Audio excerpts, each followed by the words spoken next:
I like the Christian Parker move as the new DC. I like the coaches who it look like he bringing in.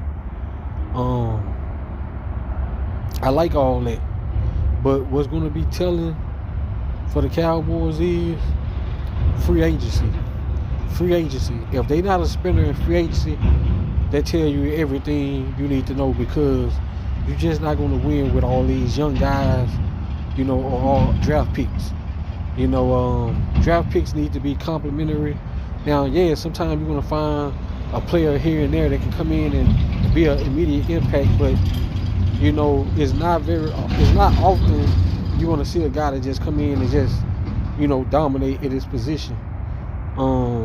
We saw Parsons be able to do that, but like I said, what the Cowboys do in free agency is going to tell us a lot, because I definitely feel like we need to make some moves in free agency. We need to free up the money, and we free up the money to be able to go out there and get these guys.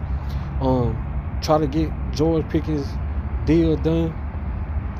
But like I said, you look at these playoff teams, you look at the Patriots. The Patriots went out this offseason and spent in free agency.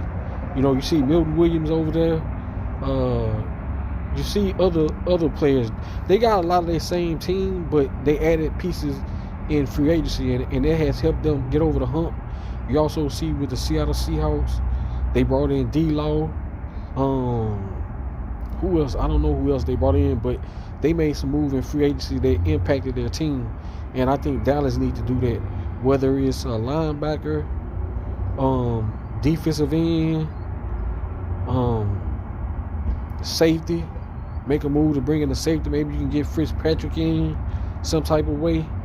But free agency going to tell a lot, man. Free agency going to tell a lot about these Joneses, because as we've seen over the years, they wait and they get these guys.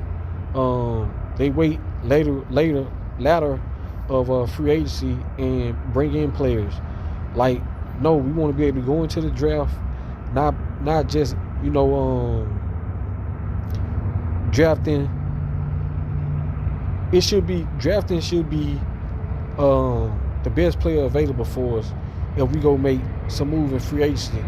And like I said, that's going to really tell me a lot about where the Joneses is as far as trying to win, because the Christian Parker signing is a good thing, but if we don't do nothing in free agency, if we don't bring in a linebacker, a cornerback, safety, you need to probably bring in all three of those guys from free agency or some shape, form,